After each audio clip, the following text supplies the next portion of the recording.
Merci na Binobans Bozola Nabiso de partout, chers compatriotes. Bienvenue dans votre émission Tango Koki. Tango Koki, souvent nous venons, c'est pour analyser l'actualité en République démocratique du Congo. Aujourd'hui, c'est déjà le dimanche. Tout le monde est presque parti à l'église. Alors, nous sommes là, c'est pour vous informer. Nous sommes là, c'est pour vous donner le point de vue par rapport à l'actualité. Je vais vous parler de l'investiture du gouvernement Samalou Kondé qui a traîné, qui a d'ailleurs été avorté, bien sûr, le vendredi et enfin fixé pour ce lundi 26 avril 2021, bien sûr, dans notre pays. Je vais vous parler aussi de la nationalité prétendue américaine de Willy Bakonga, un Américain, mais ministre congolais. Chers compatriotes, nous sommes là, c'est pour en parler. Et au-delà de ça, nous allons encore entrer dans l'actualité kaka, dans le cannabis, au Kosenganga, na kota na mozindo comme d'habitude. Hein. Voilà, on est à la maison ce dimanche, mes caméramans ne sont pas là. Quand même, je ne peux pas vous laisser comme ça sans toutefois travailler, sans toutefois vous informer, faire des analyses. Voilà. Je vais parler également de la marche Yalamuka, El Muzito et Martin Fayulu. Je vais parler de la réaction de Lisanga Bonganga. Je vais parler de tout ce qu'ils ont dit, de ce qu'ils devaient a pu aussi répondre à tout ça. Bon, je commence d'abord avec la marche de la Mouka puisque c'était déjà pour le samedi 24, 24 avril 2021. Je commence. La marche Yako Tambola pour la paix, la solidarité. Ils allaient m'embêter. Kotambola pour la solidarité envers Baninga, puisque aujourd'hui, nos amis, nos frères, nos sœurs qui souffrent à Béni, ça fait tellement mal, nous ne pouvons pas rester indifférents ou rester bras croisés, rester inactifs, rester sans rien faire. C'est vraiment méchant de notre part. Mais si nous arrivons à faire quelque chose, c'est une très bonne chose pour nous, chers compatriotes. Nous devons quand même compatir avec nos frères et sœurs qui souffrent de ces côtés-là. Voilà. D'abord, avant marche wana, le vendredi, on a vu na baïman, je marche aux Zalaki dans Ngamboyab. Este kuno, tomoni bana kokende. Pour réclamer kimia, pour réclamer surtout sécurité, pour réclamer Bazana Sengo. C'est touchant, hein, c'est touchant, mais qui réfléchit, qu'on fait réfléchir Bissomingi consort. Alors, ça ne s'est pas limité à ce niveau-là. On a vu aussi des femmes qui sont allées habillées dans des sacs et pembe pour réclamer Kimia toujours. Nous voulons la paix. Certainement, ce message est passé sur le plan national et international. Même le détracteur, même tout le monde qui cherche à tout prix qu'il n'y ait pas la paix dans ces coins dans ces coins bien sûr du pays, bah, ça touché. Naebi qui est ce qui va toujours dans un point de vue na bango, il y a créer toujours insécurité dans le béni. Tout na ituri na banzi ba ko la paix touché à un moment donné pour mekako revoir ba calcul na bango. Ça ne s'est pas limité là. Ici à Kinshasa, tout le monde va marche. Ba marche d'abord oyo fayo na batunaye ba salaki.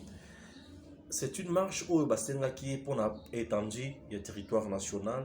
Dans d'autres provinces, ce qui est vrai, la marche de Moniango Malongate. Pourquoi? Puisque c'est tout à fait normal, vous devez savoir que la Mouka était une structure Oyo. Et là qui n'a pas grand leader. On avait le Katumbi, on avait de Bemba, on avait les autres également. Chaque leader a très populaire dans le coin. Ce qui est vrai dans l'espace Katanga, Fayolo n'est pas populaire. Dans l'espace Kasaï, Fayolo n'est pas populaire. Dans l'espace Équateur, Fayolo n'est pas populaire. Dans l'espace, il y a Nini, côté Kuna, na Est, Kuna, tout Babé, il n'est pas populaire. Il peut être populaire dans l'espace Bandung, c'est tout à fait normal. Raison pour laquelle c'est que Tali, Bamboussa, Namouissi, Bazalaki, Matungulu, Bazalaki, Bemba, Katumbi, Félix, les la Mouka originale et en même temps Kamere aussi. C'était des gens populaires dans Koignon, ce que l'Oko, on a Simbaka. mbele Eroyo Kabila effacé, mais comme Tchaki trahison na kati ya mamonyoso, raison pour laquelle la Mouka et pesaka fruit oyo bato bana considérer na yango te. Chers Congolais, la Mouka ça dit marche na Kinshasa. Marche à Kinshasa, les autorités ou l'autorité urbaine à Boyaki, à Lobaki, à la capacité de sécuriser Makambo Wanate et à Lobaki, vie période de traverser, il sera impossible il y a Kotika Batoba Kota na balabala pour Basala Marchouana. C'est ce que l'autorité urbaine avait dit. L'autorité urbaine a talipé Moussika Lobi Bakozala et Belé Nanzela. Mais maladie où ils ont la la population et qu'on permettre bisoter tous à la nesengo comme on a battu pour se contaminer pamba pour bakozanga peut-être pour se protéger comme il se doit. Raison pour laquelle à Pekisaki yango même malgré qu'on Pekisa marche wana mais Tobalobi il n'a pas droit ni qualité. Bon, nous sommes dans un régime d'information. Lorsque vous informez, vous devez aussi vous rendre compte que Mout Oyo informé azali capable ya kosala musala Oyo ye singeli asala. Mais ce qui a montré que musala Oyo ye singeli asala azali capable ya kosala yango te, je trouve que on peut chercher aussi à kozonga sima. Bon, c'est tout à fait difficile. Ezama passi bazonga sima. Bakokaki kondima kozonga sima te pourquoi puisque presque na kono mona basa plus école kaka de personnes école ya que Etienne ataboboyi atabolingi et kosala makaka ndenga asia lobi wana c'est tout à fait normal bango so balandi lokolo mais lokolo wana ekomi kozala mabe mingi puisque tozo buka mibeko na biso moko tozo tosa lisusu bakonzite et zozala mabe voilà. Et Etienne peut-être abanda kosala yango devant un régime sanguinaire, mais le régime Tshisekedi n'est pas un régime sanguinaire. C'est un peu aussi la différence dans Makamususu, ceux qui tozo na kosenga kosala yango et ceux qui tozo meka ko raisonner kozonga kasima na Makamususu et kozala bien mingi tozala un peu na maîtrise. Chers compatriotes, nakota na mozindo ya ba message o epesameli après comment la marche wana étouffée. Marche est étouffée puisque est autorisée, puisque l'autorité compétente n'avait pas pris acte. Ça c'est tout à fait normal. Raison pour laquelle marche est étouffée. Est-ce que Basali Mabeto Basali Malam, l'autorité qui n'a pas voulu prendre acte, a des multiples raisons, peut-être que j'ignore. Je souhaiterais que Tiki ait pouvoir naïe, ndenga lubiwana, ndenga saliwana, na pisi kaka merci. Pour yene mutu azali kokamba. Voilà. Message à l'Ebosso, ils allaient à l'Isanga Bonganga. L'Isanga Bonganga dit qu'aujourd'hui, tout ça, il y a vivre dictature kolekana ya Kabila. L'Isanga Bonganga doit se taire. Monsieur l'Isanga Bonganga, vous devez vous taire. Et vous êtes quelqu'un qui n'inspire pas confiance. Vous êtes quelqu'un qui n'est pas un modèle pour la classe politique congolaise. Vous êtes quelqu'un qui ne peut même pas parler à haute voix, puisque plusieurs fois vous avez trahi les combats. Vous, ce qui vous intéresse, c'est le poste. À part le poste, vous ne connaissez pas autre chose. L'Isanga Bonganga, à une certaine époque, était avec Kengo. Quand ça n'a pas marché avec Kengo Andimia qui n'est pas Kabila, Isanga Bonganga, Kabila Boyi pour Nakochai, Isanga Bonganga ministre, Isanga Bonganga Kimi Mbango, Ake, et pas il y a Etienne Tshisekedi. Avant il y a Etienne Tshisekedi, Azakara na eloko na ye pembeni wana eloko na ye, asali, ça n'a pas marché. Tango, et comme makambo ba négociation, Isanga Bonganga est parti. Na ba négociation, il s'est toujours rendu compte que makambo ebele ezotambola te. Hein? Makambo ebele ezotambola kaka te. Et tant que makambo ebele ezotambola kaka te, Lisanga Bonganga ne s'est pas limité à ce niveau-là. Lisanga Bonganga est comme un point que rassemblement ayé. Rassemblement ayé, oh il y a Etienne Tshisekedi Omulumba. Avec les Katumbi et les autres, ils étaient nombreux, j'ai dit, dans le rassemblement. Les Sanga Bonganga étaient prêts à trahir, trahissa. lisanga bonganga Chibala na nani na Kamere te Kamere zaki na rassemblement te bato bakinaka ko signer arrangement particulier na palais du peuple lisanga bonganga fait partie ya bato basignaka wana basalaka rassemblement el Kasavubu na Olengankoi nde oyo esalaki Olengankoi akoma président ya Sensa hein? Voilà, c'est à l'issue du dialogue il y a 5 ans oyo esalaki lisanga bonganga koma ministre il y a relation avec le parlement ministre na gouvernement relation avec le parlement ministre était là chose grave était ministre d'état. Il a bouffé l'argent, il s'en a bonganga gratuitement dans ce pays. A comme tala liboum, il s'en a bonganga. Ce monsieur doit se taire.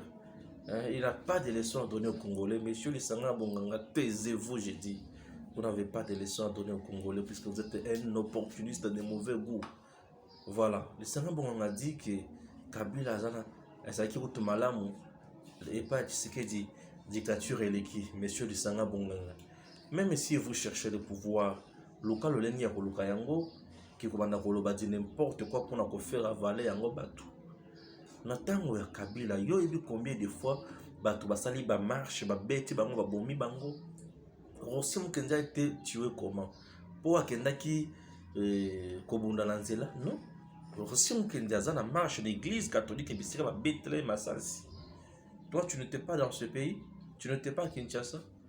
Kabila l'air appelé ça au pouvoir, appelé au pouvoir. On va critiquer sur Kabila et Sanga Bonganga. Tu étais avec Kabila à tout moment sans problème. Tu vivais avec Kabila, tu as bouffé, tu as bouffé, tu as bouffé. Quand Tshisekedi est arrivé au pouvoir, Bandeko, il n'avait pas mis en place directement son gouvernement. À Bandaki Kosala, un gouvernement Tchibala, un gouvernement qui assurait les affaires courantes. Mais vous savez quoi? On a la continuité à l'État. Lisanga Bonganga, les ministres Moussou va démissionner, qui na parlement. Lisanga Bonganga a commencé à jouer intérim, il y a ministre, il y a sport. Lisanga Bonganga, on va bien dans la vieille sayo, dans la liboum, vieille sayo. Alors, Lisanga Bonganga ne s'est pas limité là-bas. Dans ma campagne léopard, on a dit Lisanga Bonganga, Zoyata la liboum, Lisanga Bonganga toujours comme ça. À un moment donné, il s'agit que Lisanga Bonganga a coopéré avec Félix pour abima ministre dans le gouvernement ya liboso tant bazalaki na nakati ya FCC cash. Félix n'a pas nommé Lisanga Bonganga. OK, ministre Lisanga Bonganga déclaration ya liboso. D'ailleurs, ce n'est pas Félix qui avait gagné les élections, c'est Martin Fayulu qui avait gagné les élections. Ce que Félix a nommé ministre. Est-ce que Lisanga Bonganga allait tenir, allait faire une telle déclaration? Non. Vous avez compris? C'est un ventriote. Lui, ce qui préoccupe par Lisanga, c'est son ventre. Donc, il est pour ça qu'il a un ventre comme un mounene, azala l'aise, azala nambongo. Pour ceux qui ventre comme un mounene, azala nambongo, azala l'aise. Ce sont des politiciens, on a bien des politiciens, il y a des parvenus, des gens qui n'ont pas la vision pour la société. Des gens qui font la politique uniquement pour la politique et non la politique pour changer les choses. Ce sont des Lisanga Bonganga. Lisanga Bonganga ne peut pas traiter Félix de dictateur, puisque Lisanga Bonganga c'est un vrai quémandeur. Hein? Un peu du respect. Les gens avec qui nous avons combattu hier, comment combattre monsieur Lisanga Bonganga. Si vous avez un mot, ça la te vandaga. Bon, peut-être marche, on est yoso salango na cadre de santé, t'as les bongolais qui me faut quitter. Voilà. Et le comme sous ces années, le carapona marche. Fayulu dit qu'ils allaient non-assistance à personne en danger. Ah, Fayulu na mozito. Vous avez un truc qui va Fayulu na mozito. Oh, bah ça va tout le monde. Surtout, l'andeli ba déclaration à mon malam il faut qu'on kangabanga. Mozito avait dit que nous allons rendre le pays ingouvernable à tel point que les investisseurs ne viendront pas et la population va se soulever contre Félix pour Hakim. Voilà la déclaration à Mozito. Boye Bisanga. Lelo, mboka na biso. Ezo nzala kaka boye kutuma mbongo ezo zala. bazosonga ba militaire. Des autres la kaka na est. Bongo soki pays ekomaki ingouvernable et que mbongo ezomona na te. Mozito aller marcher na fayulu mpona koluka kokompati kozala en solidarité na batu ya Beni na batu ya Ituri. Voyez un peu des gens, on a bien les opportunistes. Hein. Mozito était ministre dans ce pays, premier ministre également. Tango Kabila azo teka ba minéraux nyoso ya mboka. Tango Kabila azo signé ba contrat léonais. Tango Kabila azo mettre par terre l'entreprise publique congolaise. Tango Kabila azo sala nyoso ya mabe Mozito premier ministre, économiste c'était sur soi. Mais aujourd'hui, tous en a degré entreprise ni na mboka na biso. Tous en a degré ni na mboka na biso. Est-ce que ça marche? Dans l'entreprise, il y a l'État. Est-ce que ça marche? Hein? Donc, Bazabatu n'a comprendre le lot, Mozito et Fayulu n'ont plus de stratégie, n'ont plus vraiment de stratégie où ils peuvent permettre bango bayo canalisus. Bayo canalisus te. Lokola bayibi ke bakoyo canalisus te. Lokola bayibi ke bazana stratégie te. Lokola bayibi ke bazana message moko te oyo bakopesa peuple po alanda bango. Tina wapi omoni basabongo. Depuis Bemba, Katumbi, se retiré presque Nangamo na bango. Hein? Depuis bango bazo mobilisé te. Yo mo so Fayulu na bato na malonga na nzela. Les gens qui partent suivre Fayulu sont des curieux. Et vous savez pourquoi Fayulu débute souvent ba marche na côté à Pascal. Je vais vous dire encore une chose. Ngambo wana chango eza na ba commune ebele, eza ba commune ebele. Eza na Wenze. Marché à Liberté. Toza na batu ebele. Et bato baza place wana baza na curiosité ya kotala Fayulu. Natali Fayulu na santé Fayulu akomi nango na tout mes vies azobela to azandengini. Fayulu azobela te par hasard. Na moni peut-être que Fayulu a fané souci à pouvoir. A proposé réforme simbité à Félix Pazanko. On a proposé ta réforme à Moussala via Boïkak. Véchana CPSA Moutou Moussala. Fayulu faut pas passer Moussala, pardon. Pour Nathalie, la marche Fayulu a fané. Dans le bureau, il a vieillesse, tous les années. Fayulu zoko wakoloba société. Fayulu zokonda kaka, zokonda. Nini vieille. Vieux, zobela tous les années. Là, comprendre et pas Martin Fayulu ce qui se passe encore. Donc ce sont des choses aujourd'hui oyo batu sengeli ba comprendre ba yebaki mboka na biso soki to landeli yango malamu te ekozala passe mingi. Chers compatriotes, ces gens-là ont manqué quoi dire au peuple congolais. Le président Félix se bat matin, midi, soir pour trouver les voies et moyens pour na Kimia ezonga na partie est ya mboka na biso. Nous continuons notre émission. Voilà, nous sommes toujours là dans votre émission Tango Koki. Tango Koki, nous ne cesserons jamais de vous informer puisque nous avons l'obligation, nous avons le devoir de rester toujours là, présent, pour analyser Makamomans, Maliko le Kanamboka, Nabiso. Je commence avec le dossier Willy Bakonga. Willy Bakonga a Zalaki, ministre d'État en charge. Il y a enseignement primaire, enseignement primaire, tout secondaire et consort. Ministre d'État, Willy Bakonga, paf, a Bandi Kosala Moussala, Toyoki qui voilà, c'était le député Tony Mwaba, aujourd'hui ministre, Oyazo remplacé, Bakonga, Tony Mwaba, abimisa ba déclaration, abimisa ba dossier. Yakolakisaki na kati ya ministère oyo Willy Bakonga bandaki ko gérer ba école fictive ezalaki ebele. Il y avait réseau mafieux, il y a mbongo ya batu oto bengi enseignant. Alors batu ebele mbongo na bango ebungaki koleka. Mais maintenant Willy Bakonga quelques jours après akomi na brasa. Willy Bakonga azana 2 millions de dollars américains na sac. Mokiboye Willy Bakonga bakangi escorté bazongisi. chers compatriotes, tout le monde makambo convenablement. Oui, Bakonga, avant Kima Nin, il s'est reproché de quoi? Oui, Bakonga se reproche quoi? Nandanga Zokima. Mbongo azaki nango, ezalaki ya ye, to ezalaki mbongo ya l'état yibaki. Puisqu'on peut dire que oh bakangi na mbongo 2 millions. Bon, rien ne prouve qu'ils ont mbongo à l'état.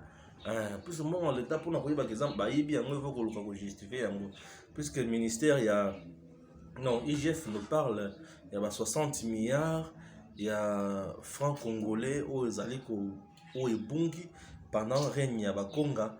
Mais IGF nous dit aussi qu'il y a un réseau, il y a 15 personnes, hein, 15 personnes, on a un réseau, il n'a pas cité Bakonga seul. Mon problème aujourd'hui, c'est que Bakonga c'est un Américain, il a le passeport américain.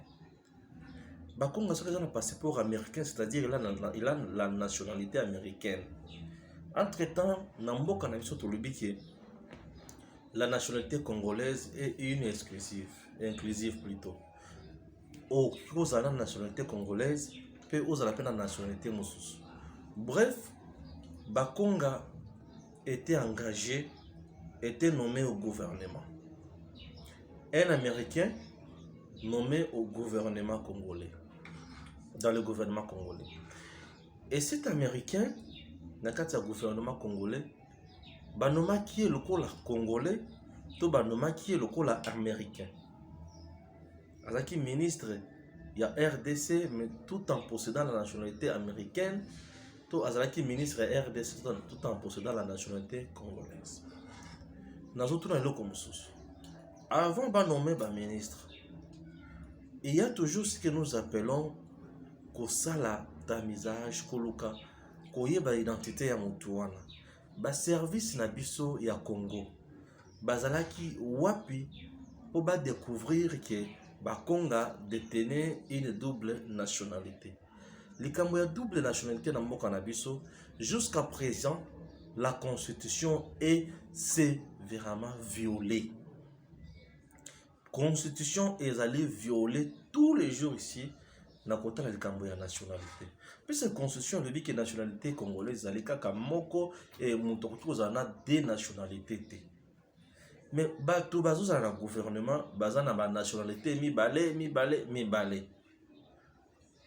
Lumbala ici français na passeport français azalaka pe ministre na mboka na biso oyo. Badi banga akomaki oti kozala premier ministre azalaki na nationalité ya mboka mosusu. Parmi les députés nationaux, parmi les sénateurs, il y a toujours les gens qui ont de doubles nationalités. Pour Nanini, Bakonzio va être censé pour diriger Bisso, Bazo a la double nationalité.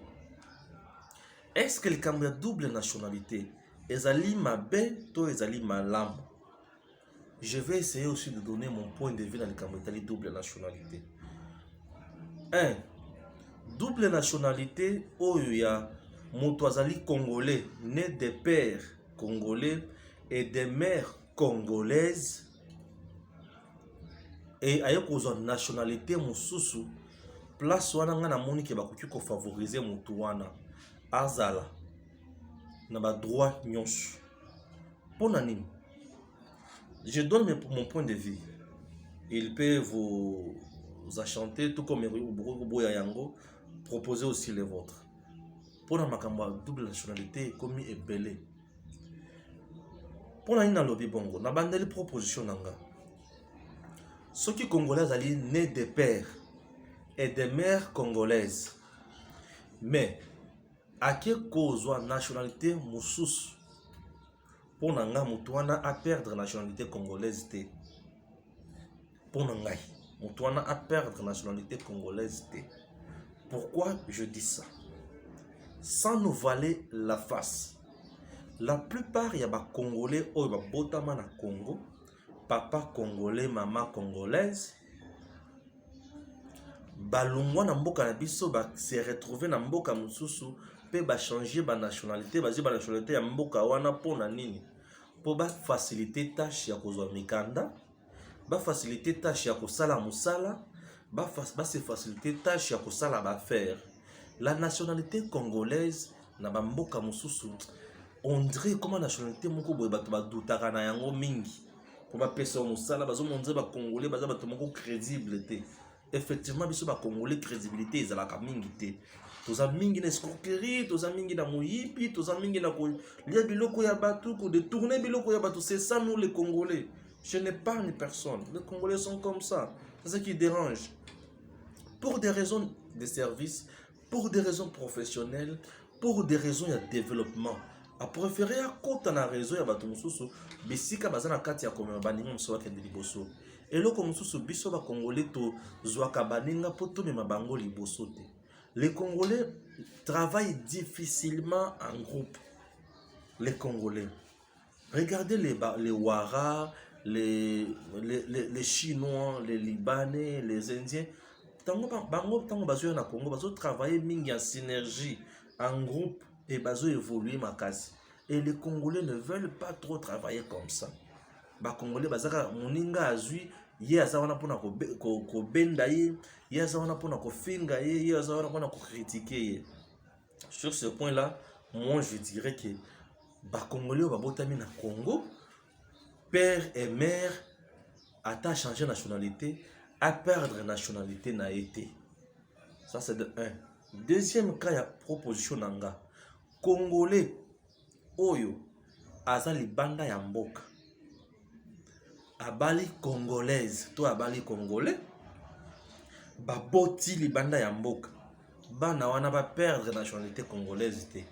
Bazala kaka ba congolais. Ata bazui nationalité mususu wana pona mabele. Bazala kaka ba congolais. Wana des figures nanga ya ma proposition nanga. Pour nini pour botami déjà kuna. Ce qui bo pesi nationalité congolaise te bozo rendre tâche difficile eza kitoko te. Et loko skonga na hôtel meleza yake oza congolais. Obotami na mwasi oyo aza congolaise te mwana wana penza akoki kokoma mokonzi na mboka na biso, ne refuse pas, mais comme président de la République te. Oui. Et de deux, comme ministre te. Comme état général te. Comme député national te. Comme sénateur te. Mais comme DG entreprise, comme ça la misala misusu. Ponanga. Ça c'est ma proposition. Na banzi ceux qui se retrouvent na cas ya proposition nanga na boyi wana et pour créer polémique. Bon. Polémique ou pas polémique, topé saka makanisi. Topé saka makanisi. Na qui est plus loin les sous. Bakonga, un Américain. Maintenant gouvernement. C'est comme bongo ayibi wana. Ayibi yango pour na compte ya États-Unis, to ayibi yango pour na compte ya Congo. Makamso na tuniti, na otuna kaka. Na qui est plus loin. Bakonga siko leçon à tirer na moyibi na ye. Ce qui est apaisant moyibi, hein, pour justice pe na le bi keza moyibi te. Ce qui peut ayibaki. Na lo kuki mape na ye. Exemple nini akoki kopesa na bana. Comment on peut avoir un ministre de l'éducation mais mal éduqué? Comment on peut avoir un ministre de l'enseignement, hein, dans notre pays qui a un très mauvais exemple, qui n'a pas un bel exemple à donner? Chers compatriotes, à ça présent ministre, dans d'autres pays, au monde ake na bana na ba boti plutôt au bazan na bana na bango na ba école ya ba konga ba sévigné pour tout et ils peuvent même retirer leurs enfants dans ces écoles là puisque le promoteur de ces écoles là a déjà l'éducation à mabé. Un ministre azo kima na fausse identité na botu na boatu bongo soki akoya kana mai ya kufaka. Le régime Tshisekedi vient de tuer un ministre à Boaké Namai. C'est ça l'hypothèse de Tobalingabapé, c'est biso. Ceux qui a koufaka na Boutouana, ou soit ceux qui ba marine, ba mona kaye na Boutouana, ba militaire ba bomba bazaka, tout au long ba fleuve, ba mona batu na Boutouana bazo kati ça ba beti ba ngoma sasi. Parce que na Boutou ceux qui mutuzo kati ça na Boutou. na boîte, tu es déjà suspect. Babetio Masasi. Bokolo bake muto abomi, eza régime ya Tshisekedi. Est-ce que vous voyez comment le risque au bato bazo sala, bazo pesa pe bazo tchela, bazo tcha ba risque na mikongo ya baninga mosusu. Soki babetaki Masasi, nani wana kokatisa na boîte na butu wana. On allait dire que Bakonga a été assassiné. Ça c'est de 1. Ceux qui basent la kangele na boîte wana na butu, puisque bato basala ka bangele mingi na mai na butu na boîte ya miki wana. On allait dire que babomie na régime ya Tshisekedi. Et de 3, Bongo Bakonga avec quelle intention ya kokima na fausse identité. Je m'excuse. Akima qui la fausse identité pona nini. Et pourquoi Kokima? L'homme était ministre d'État. Est-ce que Assali déjà remise et reprise na ministre entrant? D. Azoki Manini. Bakonga Azoki Manini. Il se reproche certainement na Makamo. Bakonga se reproche certainement na Makamo. Makamo o azo se reprocher nango. Sur ce, que la justice fasse énormément son travail, et normalement son travail, pour qu'on arrive à arrêter ces malfaiteurs, ces ministres de l'éducation mal éduqués. Et que son abisso pour n'amboka nabiso et kindeliboso. Je trouve très mal, très ridicule d'avoir un ministre de l'éducation mal éduqué. Non, ça fait tellement mal. Bongo bana ya Bakonga. Bosi bomoni bango bazana mituka kaka ya danger. Bana ya Bakonga basakana kana mbongo. Bon, tokoloba ki luxe o bana na Bakonga baya ba yoli Bakonga bazana ngwana. Luxe wana eza po bazana bekol sévigné, to eza po bazwi mbongo ebele na gouvernement. En tout cas, chers compatriotes, na point wana na kokota mingi te po na yebi ki soki na koti mingi koma ke nazo kota na vie privée na ye et vous allez quitter côté.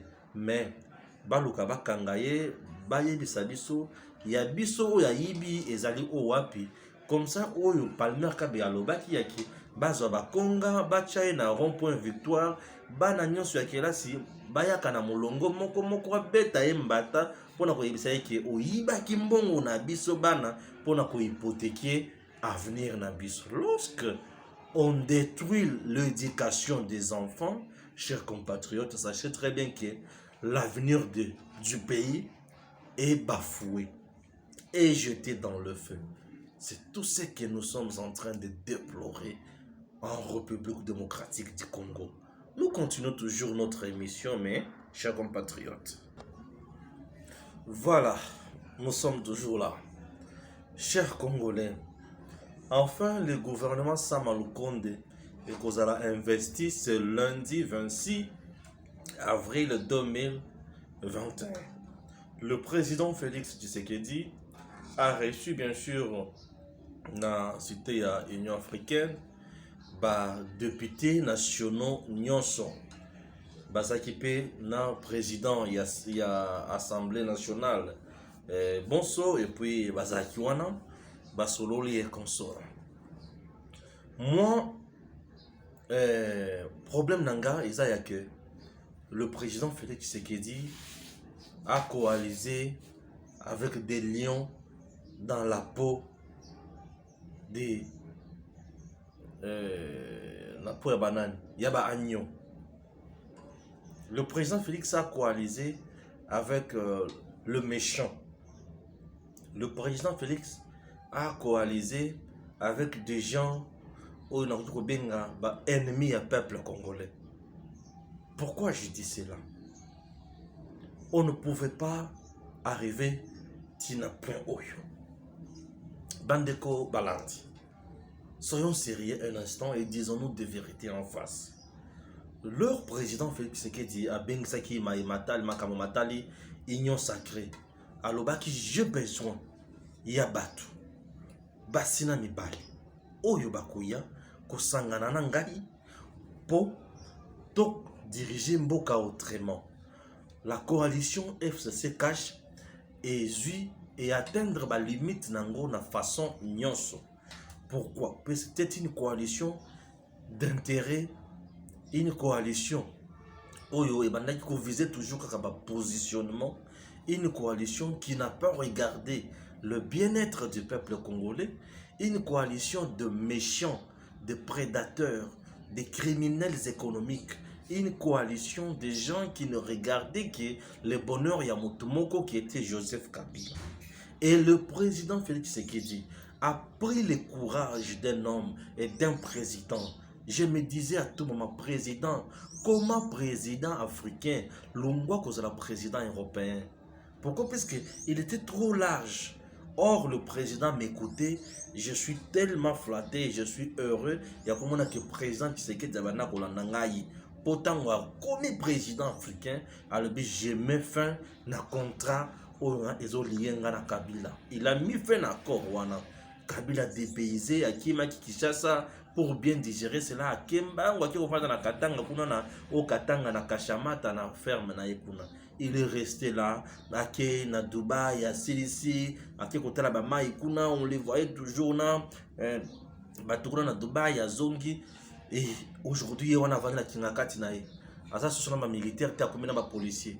Et bon, les policiers, oh, ibaki, banyama ya Kabila, qu'on a, bazo beta, ma confité par hasard. Bon, ce n'est pas ça mon problème. Alors, le député Oyo, Bazaraki et pas ya Kabila. Kabila même dans la majorité, il y a des députés.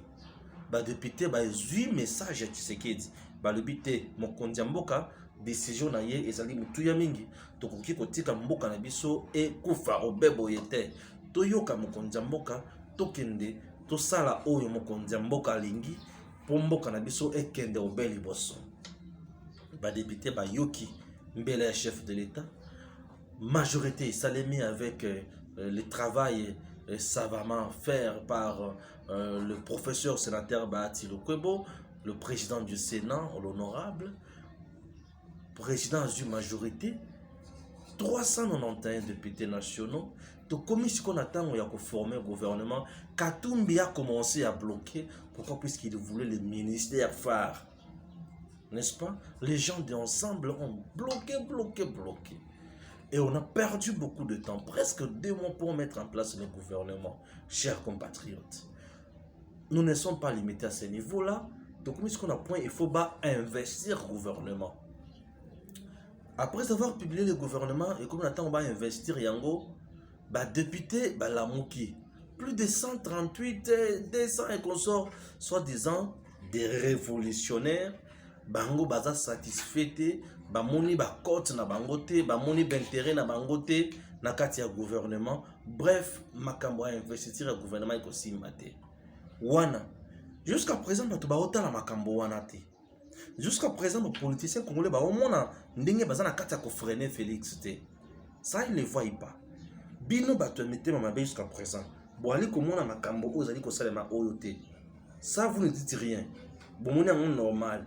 Vous voulez que le président soit toujours freiné par les gens mal intentionnés que j'appelle, que j'ai dénommé depuis un certain temps des mercenaires. Bozo mon angote. Ah, bolo bate. N'est-ce pas? Ça ne s'est pas limité là. Bato muso batelemi pe balobi biso toko ya ko participer na plénière les sociétés pour na est kuna on tue. Un député qui refuse de venir participer à la plénière puisqu'on tue à l'est. Mais le gouvernement qui doit venir trouver des solutions dans makambo est, les gouvernements au bino bozoboya ko investir. Mais vous êtes comment? Je vous assure, chers Congolais, que le peuple doit oublier qu'il a des représentants. Les gens qui sont au niveau de l'Assemblée nationale, que nous appelons députés nationaux, représentants du peuple, sont des députés nationaux, oui, mais ils ne sont pas des représentants du peuple, sont des représentants de leur famille.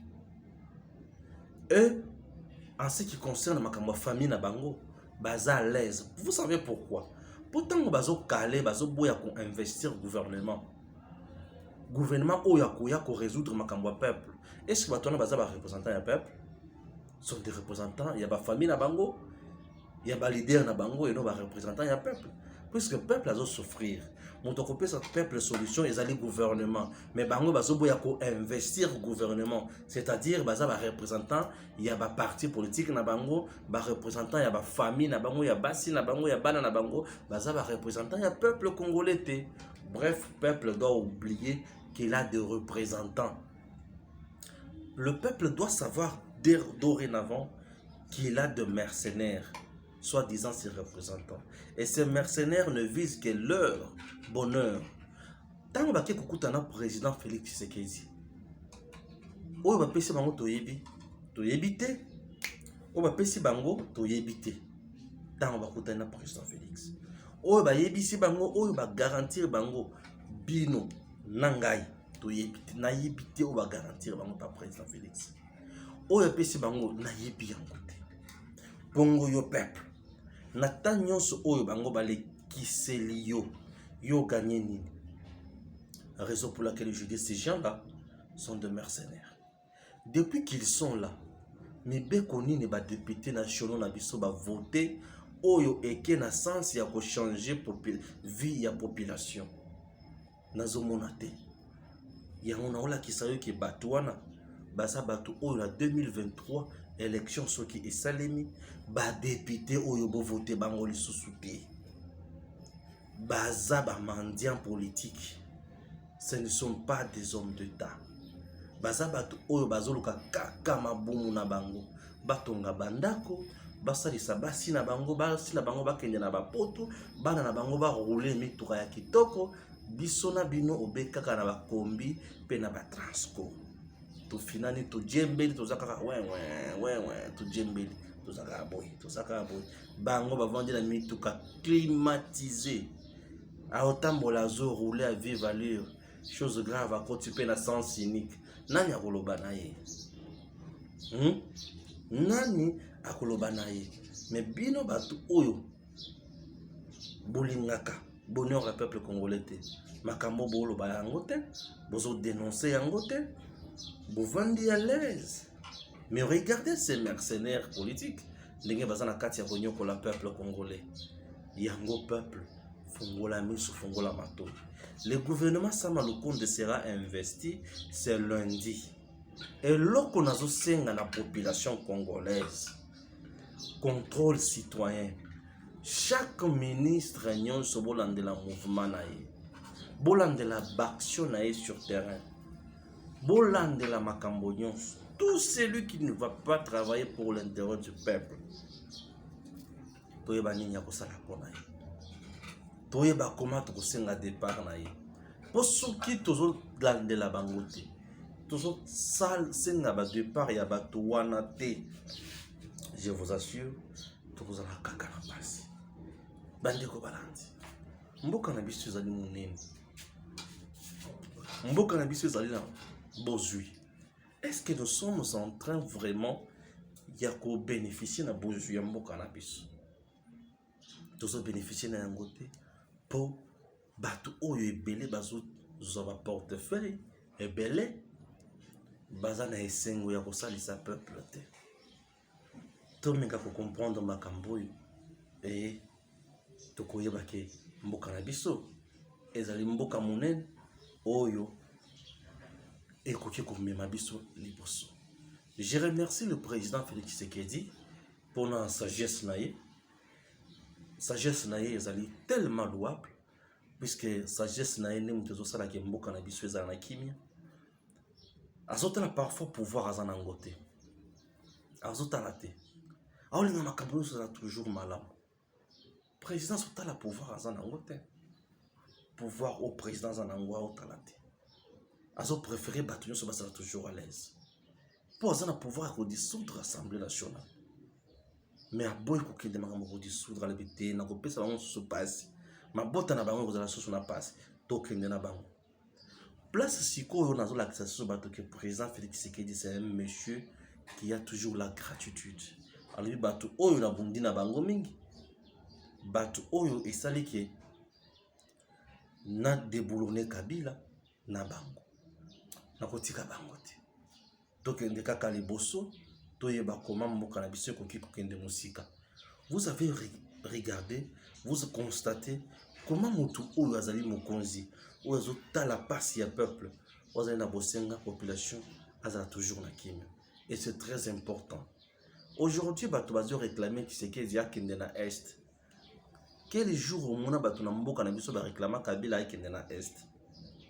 Ba tirela ko réclamer yango te. Mais pour Tshisekedi alakaki alobi kende ko kende na est, bato tout non il faut kende na est, olobaki ko kende, olobaki ko kende. Certainement na programme na ye moko ayebi nini esengeli asala na est. Likambo ya est lisusu tuna likambo ya ba militaire Kenya, bato balobi ba militaire Kenya, ba militaire Kenya. Moi mon point de vue eza que président Félix ou les décision il y a ba militaire Kenya soki ba promulguer yango ba bimisi yango bato nyonso bamoni asemana nde lukato pesa ba point de vue na biso. Mais d'entrée de jeu déjà, il faut naïbisa bino ke tozana bosenga ya bato bakoya ko sala stage te. Tozana bosenga ya bato o bakoya ko sala aventure te. Tozana bosenga ya bato oyo bakoya ko sala affaire ya ba minéraux te. Mais tozana bosenga ya bato oyo réellement bakoya ko silisa bitumba wana. Pour ceux qui bitumba wana esilité kozala passe mingi pona biso. Chers Congolais, que Dieu bénisse la République démocratique du Congo. Vous avez remarqué vous-même que tous en avez cadre na bisoté. Jusqu'à présent, plateau na bisoté, tous en a katinano ya ko bongisa yango ndengi tulingeli ezalela. Po boza ebele pe boza mutuya po na biso tulingi to servir bino na esika ya kitoko mingi.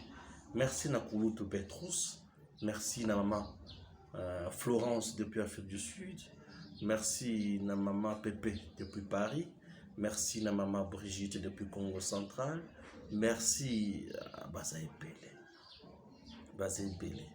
Merci la Binobanso. Oyo bomesana toujours kolanda biso. Nous ne cesserons jamais de vous informer. Nous ne cesserons jamais ya kosala musala oyo elongo bani. Chers compatriotes, Nzambe abate la RDC, Nzambe azala na biso, poete mboka na biso ezali mutu ya mingi. Soki biso tolobeli mboka oyo te, mutu kolobela ngo koleka biso akozala te. Que Dieu bénisse la RDC. Continuons toujours à soutenir le président Félix Tshisekedi. Il a la vision, il a les soucis de changer ces grands pays. Ceux qui tous soutenir y étaient dans un cas de la erreur monumentale. Nous voulons que le gouvernement soit investi, nous voulons que les choses aillent mieux, nous voulons que la réforme salema, nous voulons que le peuple congolais passe naye ezala na mato ya bakonzi et nous voulons que makambo etambola ndenge elongobani. Nous voulons également que mboka na biso social penza ya solo evana. Nous voulons que les militaires basent toujours dans la condition bien. Félicitations à nos militaires. Oyo ba beti banguna kuna ba kimisi bango. Félicitations à vous. Les gens aiment toujours dénoncer nos militaires, mais nos militaires arrivent aussi à faire quelque chose. Et il suffit qu'on pesa bango sur ma condition sous oyo longobani ko déceler bato o baza bambo mama be na kati na bango na banze ke mboka na biso et kozana na passe de soso atamokete. Nzambe abate la RDC et à très bientôt.